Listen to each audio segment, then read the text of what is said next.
السلام علیکم ورحمۃ اللہ وبرکاتہ۔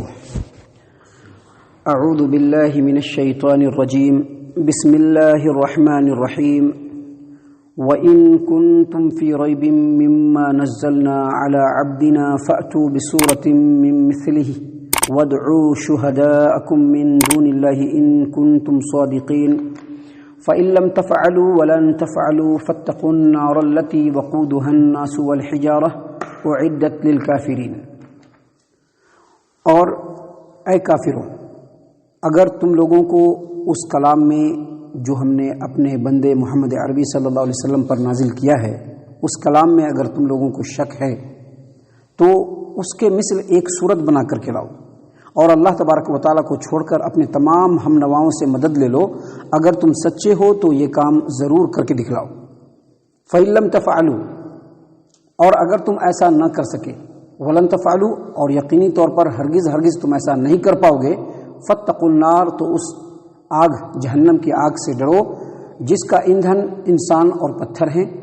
اور جس کو کافروں کے لیے تیار کیا گیا ہے۔ معزز سامعین کرام، سورۃ البقرہ سورہ نمبر 2 اور اسی سورت سے آیت نمبر 24 یعنی 23 اور 24، یہ دو آیات ابھی آپ کے سامنے تلاوت کی گئی، اور ان دونوں آیات کا ترجمہ بھی آپ کے سامنے پیش کیا گیا۔ سامعین کرام، معنی اور مفہوم کے لحاظ سے یہ دونوں آیات اور ان دونوں آیات کے جو مفہوم ہیں، جو تفسیر ہیں، وہ بڑے ہی اہم ہیں۔ دیکھیے، اللہ تبارک و تعالیٰ نے ان دونوں آیات کے اندر خالص کافروں کو مخاطب کیا ہے، اور مخاطب ہی صرف نہیں کیا بلکہ ان کو چیلنج دیا ہے۔ اللہ تبارک و تعالیٰ نے کیا چیلنج دیا؟ اللہ تبارک و تعالیٰ نے کہا کہ اے کافروں، یہ جو کلام ہے جس کو ہمارے محمد عربی صلی اللہ علیہ وسلم لوگوں کے سامنے پیش کر رہے ہیں، جو قرآن کریم ہے، اگر اس کلام میں تم کو شک ہے تو اس جیسا ایک کلام بنا کر کے دکھلاؤ، اس جیسی ایک صورت بنا کر کے دکھلاؤ، اور اس کے لیے اگر تم چاہو تو اللہ تبارک و تعالیٰ کو چھوڑ کر کے تمہارے جتنے بھی مددگار ہیں ان تمام سے تم مدد طلب کر لو۔ یہ جو بات ہے دراصل ایک چیلنج ہے جو قرآن کریم نے آج سے 1400 سال پہلے لوگوں کے سامنے رکھ دیا ہے، اور یہ جو چیلنج ہے قرآن کریم میں صرف اس جگہ پہ نہیں ہے بلکہ کئی ایک مقام پہ اللہ تبارک و تعالیٰ نے کفار و مشرکین کو یہ چیلنج دیا ہے کہ اگر تم یہ کہتے ہو کہ یہ قرآن کریم اللہ کا کلام نہیں ہے، ابھی مت سمجھیے کہ آج لوگ نہیں کہتے ہیں، آج بھی لوگ کہتے ہیں، آج بھی لوگ کہتے ہیں جن کا قرآن کریم پر یقین نہیں ہے، جو لوگ اللہ اور اس کے رسول صلی اللہ علیہ وسلم پر یقین اور ایمان نہیں رکھتے ہیں، جو کفر و شرک کے وادیوں میں بھٹک رہے ہیں، ایسے لوگ آج بھی گاہے بگاہے آپ سے ٹکرا جائیں گے، جو یہ کہیں گے کہ جس طرح سے ان کے دھرم گرنتھ کو لوگوں نے لکھا ہے، انسانوں نے لکھا ہے، ویسے ہی اس کلام کو محمد صلی اللہ علیہ وسلم نے لکھا ہے، ایسا وہ کہتے ہیں۔ تو ایسے تمام کفار و مشرکین کو قرآن کریم نے آج سے 1450 سال پہلے ہی چیلنج کر دیا، اور ایک جگہ پہ نہیں، قرآن کریم میں آپ سورۃ القصص اٹھائیے، آیت نمبر 49 میں بھی اللہ تبارک و تعالیٰ نے یہ چیلنج کیا ہے۔ آپ قرآن کریم کے اندر سورہ یونس اٹھائیے، آیت نمبر 37-38 میں بھی اللہ تبارک و تعالیٰ نے یہ چیلنج کیا ہے۔ آپ سورہ ہود اٹھائیے، سورہ ہود کے آیت نمبر 13 میں بھی اللہ تبارک و تعالیٰ نے یہ چیلنج کیا ہے۔ آپ سورہ بنی اسرائیل اٹھائیے، سورہ بنی اسرائیل کے آیت نمبر 88 میں بھی اللہ تبارک و تعالیٰ نے تمام انسانوں اور جناتوں کو چیلنج کیا ہے کہ قرآن جیسی چیز لا کر کے دکھلاؤ۔ اور اسی طرح سے قرآن کریم کے اندر سورہ طور کے آیت نمبر 34 میں بھی 34 میں بھی اللہ تبارک و تعالیٰ نے یہ چیلنج کیا ہے۔ یعنی قرآن کریم کے کئی ایک مقام پہ اللہ تبارک و تعالیٰ نے کفار و مشرکین کو یہ چیلنج دیا ہے کہ اگر تم یہ کہتے ہو کہ یہ قرآن کریم اللہ کا کلام نہیں ہے تو اس جیسی ایک صورت یا ایک آیت بھی بنا کر کے دکھلا دو۔ لیکن اس زمانے میں بھی کفار و مشرکین اس چیلنج کو ایکسپٹ کر کے اس کا جواب نہیں دے سکے، کیونکہ وہ بالکل مجبور اور بے بس تھے، اور آج کے ڈیٹ میں بھی نہیں دے پائیں گے، کیونکہ آج کے ڈیٹ میں بھی اس قرآن کریم کے مقابلے میں پوری دنیا بالکل مجبور ہے، بے بس ہے۔ محترم سامعین کرام، اور قیامت کی صبح تک کوئی اس قرآن کریم کے اس چیلنج کو ایکسپٹ کر کے اس کا جواب نہیں دے پائے گا۔ سامعین کرام، ہم آپ کو بتلا دیں کہ اللہ تبارک و تعالیٰ جب بھی کسی نبی کو بھیجا تو اس نبی کو ایسا معجزہ دیا جو اس زمانے کے مقابلے کرنے کے لائق ہو۔ دیکھیے، موسیٰ علیہ السلام کو اللہ تبارک و تعالیٰ نے نبی بنا کر کے بھیجا۔ اس زمانے میں جادوگری اپنے بلندی کی انتہا کو پہنچی ہوئی تھی، بہت سارے جادوگر تھے اس زمانے میں۔ اللہ تبارک و تعالیٰ نے موسیٰ علیہ السلام کو ایسا معجزہ دیا کہ فرعون کے بڑے بڑے جادوگر موسیٰ علیہ السلام کو اللہ تبارک و تعالیٰ نے جو معجزہ دیا تھا اس کے سامنے گھٹنے ٹیکنے پر وہ مجبور ہو گئے، اور اللہ تبارک و تعالیٰ کے سامنے سجدہ کرنے کے علاوہ ان جادوگروں کو کوئی دوسرا راستہ نظر نہیں آیا۔ سامعین کرام، جب عیسیٰ علیہ السلام کو اللہ تبارک و تعالیٰ نے اس روئے زمین پر نبی بنا کر کے بھیجا تو اس زمانے میں طب یعنی حکمت یعنی میڈیکل سائنس بہت بلندی پر تھا۔ بڑے بڑے طب کے جو ہے ماہرین، بڑے بڑے حکیم جالینوس، حکیم لقمان، اور اسی طرح سے ارسطو، ارسطالیس، اس طرح کے بڑے بڑے جو حکما تھے جو اپنے آپ میں ایک بڑے ڈاکٹر اور حکیم اور طبیب تھے، ایسے لوگوں کی موجودگی میں اللہ تبارک و تعالیٰ نے، اور ایسے لوگوں کے زمانے میں اللہ تبارک و تعالیٰ نے عیسیٰ علیہ السلام کو اس روئے زمین پر نبی بنا کر کے بھیجا، اور ایسا معجزہ دے کر کے بھیجا جو ان تمام حکیموں کے بالکل بس میں ہی نہیں تھا۔ بھلا کوئی حکیم کسی مردہ کو زندہ کر سکتا ہے؟ آپ کسی ڈاکٹر کے پاس جائیے تو کہے کہ میں علاج کر سکتا ہوں لیکن زندگی کی گارنٹی نہیں لے سکتا ہوں۔ اسی لیے جب آپریشن تھیٹر کے اندر لوگ گھساتے ہیں اپنے جو پیشنٹ کو جب بھیجتے ہیں تو اس سے پہلے ڈاکٹر ایک کنسائنمنٹ پہ سائن کراتا ہے کہ جو کچھ بھی ہوگا اس کی ذمہ داری آپ کی ہے، ہم آپ کے کہنے پر آپریشن کرنے کے لیے جا رہے ہیں۔ تو کوئی حکیم کسی مردے کو زندہ نہیں کر سکتا ہے، لیکن اللہ تبارک و تعالیٰ نے عیسیٰ علیہ السلام کو ایسا معجزہ دیا کہ وہ اللہ تبارک و تعالیٰ کی اجازت سے مردوں کو زندہ کر دیا کرتے تھے۔ اسی طرح سے جب پیارے رسول صلی اللہ علیہ وسلم کا زمانہ آیا تو اس زمانے میں عربی زبان کو بڑی فوقیت حاصل تھی۔ عربی زبان کی فصاحت، بلاغت اور ادبیت اتنی زیادہ لوگوں کے اندر عام تھی کہ اس زمانے میں عربی زبان کے ادب کے بارے میں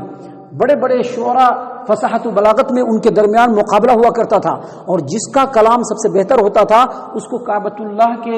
دیوار پہ لٹکایا جاتا کہ یہ فلاں شاعر کا کلام ہے۔ یہ ایک عربی کتاب ہے جو نصاب کے اندر پڑھائی جاتی ہے، سبع معلقات، جو آج بھی مدرسوں کے اندر اکثر مدارس کے اندر عربی ادب میں یہ بڑی ہی متداول کتاب ہے، آج بھی لوگوں میں راج ہے، یہ اسی زمانے کی کتاب ہے۔ تو اللہ تبارک و تعالیٰ نے ویسے زمانے میں اس قرآن کریم کو پیارے رسول صلی اللہ علیہ وسلم پر نازل فرما کر کے ان تمام لوگوں کو یہ چیلنج دیا کہ ایسی ایک صورت بنا کر کے دکھلاؤ، ایسی ایک آیت بنا کر کے دکھلاؤ۔ نہیں بنا سکو گے، قیامت کی صبح تک نہیں بنا سکو گے۔ محترم سامعین کرام، یہ تو ایک پہلو ہے، یہ تو قرآن کریم کے نازل ہونے کے وقت قرآن کریم کا جو عربی زبان کا جو ادبی معیار ہے اس کا ایک پہلو ہے۔ دوسرا پہلو کیا تھا کہ قرآن کریم کس کے ذریعے سے ہم تک پہنچا؟ محمد عربی صلی اللہ علیہ وسلم کے ذریعے سے۔ اللہ تعالیٰ محمد عربی صلی اللہ علیہ وسلم پر قرآن نازل فرماتے، آپ صلی اللہ علیہ وسلم قرآن کریم کو اپنی زبان سے لوگوں کے درمیان بیان کر کے سناتے تھے۔ یعنی قرآن کریم ایسے آدمی کے ذریعے سے لوگوں تک پہنچا، ایسی ہستی کے ذریعے سے لوگوں تک پہنچا جس کو پڑھنا لکھنا نہیں آتا تھا، امی تھے، کوئی استاد نہیں تھا، اور ایسے امی انسان کی زبان سے ایسا کلام نکلنا یہ بہت ہی زیادہ حیرت و تعجب کی بات تھی۔ تو ان دونوں پہلوؤں کو سامنے رکھیں گے تو تین باتیں ثابت ہوتی ہیں۔ پہلی بات کیا ثابت ہوتی ہے کہ یہ قرآن کریم جو ایک معجزہ ہے، جو آج بھی بالکل زندہ جاوید ہے اور آگے بھی رہے گا، یہ جو قرآن کریم ہے اس کے ذریعے سے تین چیزوں کا ثبوت ملتا ہے۔ پہلا ثبوت کیا ملتا ہے؟ اللہ تبارک و تعالیٰ کی ہستی ہے اور اسی نے یہ کلام نازل کیا ہے۔ اللہ تبارک و تعالیٰ کی ہستی کا ثبوت ملتا ہے۔ دوسرا یہ ثبوت ملتا ہے کہ یہ جو قرآن کریم ہے یہ اللہ تبارک و تعالیٰ کا کلام ہے اور اللہ تبارک و تعالیٰ نے نازل فرمایا ہے۔ اور تیسری بات کیا سمجھ میں آتی ہے کہ محمد عربی صلی اللہ علیہ وسلم اللہ تبارک و تعالیٰ کے سچے رسول ہیں، آخری رسول ہیں، اور ان پر ایمان لائے بغیر کسی کو کوئی چارہ نہیں۔ محترم سامعین کرام، یہ قرآن کریم ایک معجزہ ہے اور اس معجزہ کے کئی نمایاں پہلو ہیں۔ پہلا پہلو یہ ہے کہ یہ جو قرآن کریم ہے یہ قرآن کریم سے پہلے جتنے بھی معجزے آئے ٹیمپروری تھے۔ اب موسیٰ علیہ السلام عصا ڈالتے تھے، وہ سانپ بن جاتا تھا، ایک ٹائم میں وہ ختم ہو گیا۔ موسیٰ علیہ السلام ادھر ڈالتے تھے جیب میں اپنے ہاتھ کو، اور جب نکالتے تھے تو ہاتھ بالکل چمکتا تھا، وہ ایک معجزہ تھا جو وقتی تھا، ختم ہو گیا۔ عیسیٰ علیہ السلام مردوں کو زندہ کر دیتے تھے اللہ تبارک و تعالیٰ کے حکم سے، تو وہ بھی ایک وقتی اور عارضی اور ٹیمپروری معجزہ تھا۔ اس سے پہلے بھی جو انبیاء علیہ السلام آئے ان کو بھی جو معجزہ دیا گیا وہ عارضی ٹیمپروری تھا، کسی نے دیکھا اور بہت سارے لوگوں نے نہیں دیکھا۔ لیکن یہ قرآن کریم ایسا معجزہ ہے کہ اس زمانے میں بھی لوگوں نے دیکھا، آج بھی دیکھ رہے ہیں، قیامت کی صبح تک دیکھتے رہیں گے، اور یہ بالکل زندہ جاوید لازوال اللہ تبارک و تعالیٰ کی طرف سے محمد عربی صلی اللہ علیہ وسلم کو عطا کیا ہوا معجزہ ہے۔ دوسری بات یہ کہ یہ قرآن کریم صرف اسی زمانے کے بڑے بڑے ادیب اور بڑے بڑے شاعر اور عربی زبان کے بڑے بڑے ماہر اس کے چیلنج کو ایکسیپٹ کر کے جواب نہیں دے سکے، صرف اسی زمانے میں نہیں، آج بھی نہیں دے سکیں گے، قیامت کی صبح تک نہیں دے سکیں گے۔ تیسری بات، اس قرآن کریم کے وہ ملعون منافق وسیم رضوی کہتا ہے کہ 26 آیت کو ہٹائیں گے۔ 26 آیت نہیں، صرف ایک نقطے کو نہیں کوئی ہٹا سکتا ہے۔ 26 آیت نہیں، پوری دنیا کو چیلنج ہے کہ قرآن کریم کے ایک نقطے کو بھی نہیں ہٹا سکتا ہے، کیونکہ قرآن کریم صرف یہاں پہ نہیں ہے، مصحف میں لکھا ہوا نہیں ہے۔ اللہ تبارک و تعالیٰ نے بے شمار اور انگنت حفاظ کو اس روئے زمین پر پیدا کیا ہے کہ جن کے سینوں کے اندر قرآن کریم محفوظ ہے، ایک نقطہ بھی نہیں ہٹا پائیں گے، ایک زبر زیر کو بھی نہیں گھسکا پائیں گے ادھر ادھر۔ 26 آیت کو ہٹانا تو بہت دور کی بات ہے، وہ تو سوچے بھی نہیں، ایک نقطہ ہی ہٹا کر کے دکھلا دیں، یہ چیلنج ہے۔ اور تیسری بات، یہ جو قرآن کریم ہے ایسے آدمی ایسی ہستی کے زبان سے نکلا جو خود ان پڑھ تھے اور ان کی زبان سے ایسا کلام نکلا ہے، اس سے پتہ چلتا کہ اللہ کا کلام ہے۔ اور چوتھی بات، اس قرآن کریم کے اندر جس چیز کو بھی سمجھایا گیا ہے بڑی ہی آسان انداز میں، بڑے ہی آسان انداز میں، اگر توحید سمجھایا تو توحید کو بھی بڑے آسان انداز میں سمجھایا، معاملات سمجھایا اس کو بھی بڑے ہی آسان انداز میں، ایسی مثالوں کے ذریعے سے، ایسے مثالوں کے ذریعے سمجھایا جو بالکل عام فہم ہے اور لوگ اس کو دیکھتے ہیں سمجھتے ہیں، اس کے ذریعے سے اللہ تبارک و تعالیٰ نے سمجھایا۔ یہ جو قرآن کریم ہے، اس قرآن کریم کی بلاغت، فصاحت، شیرینی، چاشنی، دلکشی سے صرف پڑھے لکھے اور بڑے بڑے ادیب ہی صرف محظوظ نہیں ہو سکتے ہیں، بلکہ ایک عام پڑھا لکھا آدمی بھی جب اس کو سنے گا تو اس کی شیرینی میں کھو جائے گا کہ کیا کلام ہے۔ یہی وجہ ہے کہ ایک دیہاتی، ایک عربی اونٹ کا چرواہا، جب اس نے اللہ کا کلام، اس کلام کے الفاظ فصدع بما تؤمر، فصدع بما تؤمر قرآن کریم کے اندر آیت کریمہ کا ایک ٹکڑا ہے، فصدع بما تؤمر، یعنی اے محمد صلی اللہ علیہ وسلم جو حکم دیا گیا اس کو کر گزریے۔ جب اس لفظ کو اس نے سنا، ان الفاظ کو سنا، اسی وقت سجدے میں گر گیا اور کہا کہ میں اللہ کے اس کلام کو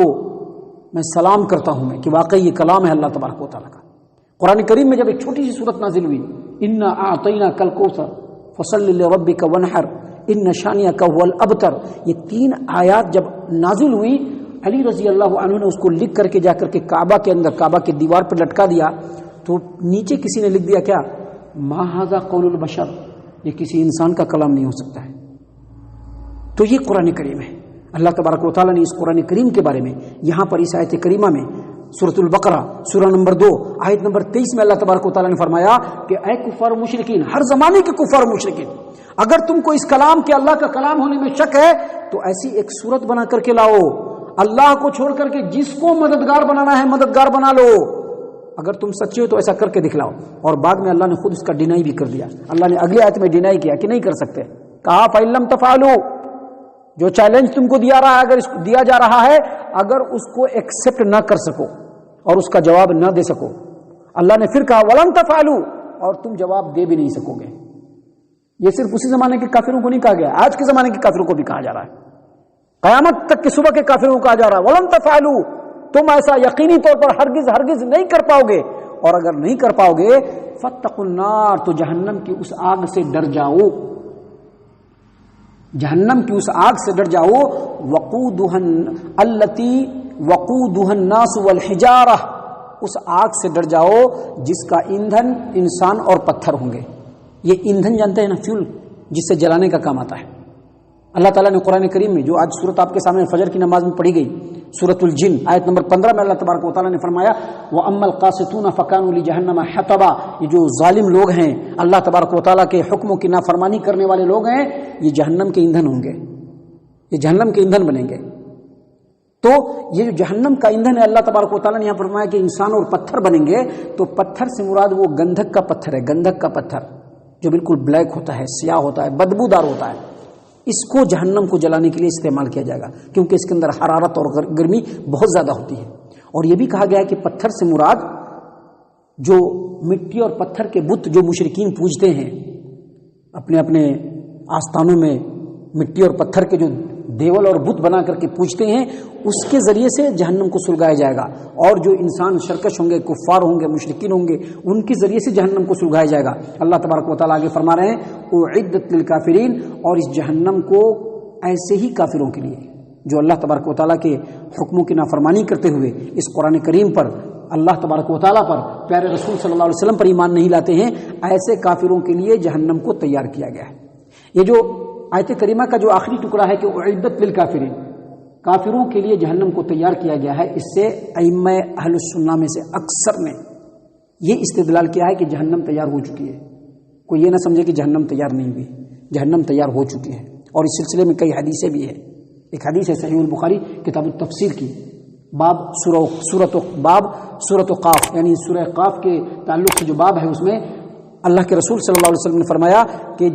جہنم اور جنت نے جھگڑا کیا، تحاجت الجنہ و جہنم، یعنی جنت اور جہنم نے جھگڑا کیا۔ اسے کیا پتہ چلا کہ جنت اور جہنم اسی زمانے میں بن گئی۔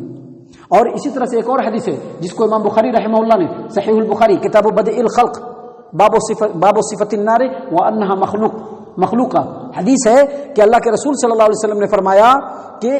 جہنم نے اللہ تبارک و تعالیٰ کی بارگاہ میں شکایت کی۔ کیا شکایت کی؟ کہ اللہ تبارک و تعالیٰ میرا بعض حصے کو کھائے جا رہا ہے۔ اللہ تبارک و تعالیٰ نے کہا کہ ٹھیک ہے، یعنی گرمی ہے نا، اب گرمی کی وجہ سے ایک حصہ دوسرے حصے میں گھس جا رہا ہے، تو اللہ تبارک و تعالیٰ نے کہا کہ پورے سال میں 2 بار سانس لو، 6 مہینہ ایک سانس لینا ہے گرمی کے موسم میں، سانس چھوڑنا ہے، اور جب سردی کا موسم ہو تو سانس کو اندر لے لینا ہے۔ یہ 2 بار سانس لینے کی اللہ تبارک و تعالیٰ نے اجازت دی۔ اس سے کیا پتہ چلا کہ جہنم بن چکی ہے، جہنم ہے، اللہ نے بنا دیا ہے جہنم کو۔ اور اسی طرح سے ایک اور حدیث ہے جس کو امام مسلم رحمہ اللہ نے صحیح مسلم کتاب صفت الجنت ونعیمها واہلها باب جہنم اعاذنا اللہ منہ میں یہ حدیث ہے۔ ابو ہریرہ رضی اللہ عنہ روایت کرتے ہیں کہ ایک بار نبی صلی اللہ علیہ وسلم بیٹھے ہوئے تھے، صحابہ کرام بھی بیٹھے ہوئے تھے، بڑی زور کی آواز آئی،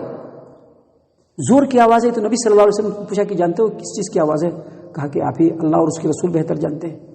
کہا کہ 70 سال پہلے جہنم کے اندر ایک پتھر ڈالا گیا تھا، 70 سال پہلے، گرتے گرتے آج 70 سال کے بعد وہ تہ میں پہنچا ہے، اور اسی کی یہ آواز ہے۔ تو اس سے کیا پتہ چلا؟ ایک تو جہنم کی جو ہے ہیبت ناکی ہے، اور جہنم کی جو گہرائی ہے اور اس کی جو وسعت ہے وہ پتہ چلتا ہے، اور دوسرا یہ پتہ چلتا ہے کہ جہنم موجود ہے، اللہ نے جہنم کو تیار کر دیا ہے۔ اسی لیے اللہ تبارک و تعالیٰ نے یہاں پر فرمایا اعدت للکافرین، جہنم کو کافروں کے لیے تیار کیا گیا ہے۔ محترم سامعین کرام، اس سلسلے میں بھی اور بھی بہت ساری قیمتی باتیں ہیں جو اس صورت کے اندر اللہ تبارک و تعالیٰ نے ہمارے لیے بیان فرمایا ہے، جو انشاءاللہ آنے والے دروس میں ہم آپ کے سامنے اللہ تبارک و تعالیٰ کی اجازت اور توفیق سے پیش کریں گے۔ اللہ تعالیٰ سے دعا ہے کہ اللہ تعالیٰ ہم تمام کو ان تمام باتوں کے اوپر غور و فکر اور تدبر کرنے کی توفیق عنایت فرمائے۔ اللہ تبارک و تعالیٰ جو بھی پیغام ہے اللہ تبارک و تعالیٰ کا اس کو سن کر کے اس پر ہمیں عمل کرنے کی توفیق عنایت فرمائے۔ اللہ اور اس کے رسول کا متبع اور فرما بردار بنائے، جنت الفردوس میں جگہ عطا فرمائے۔ اے اللہ ہم تمام کو جہنم سے پناہ دے، اے رب العالمین ہم تمام کو جہنم سے پناہ دے، اے مالک الملک ہم تمام کو جہنم سے پناہ دے، آمین یا رب العالمین۔ وما علینا الا البلاغ المبین۔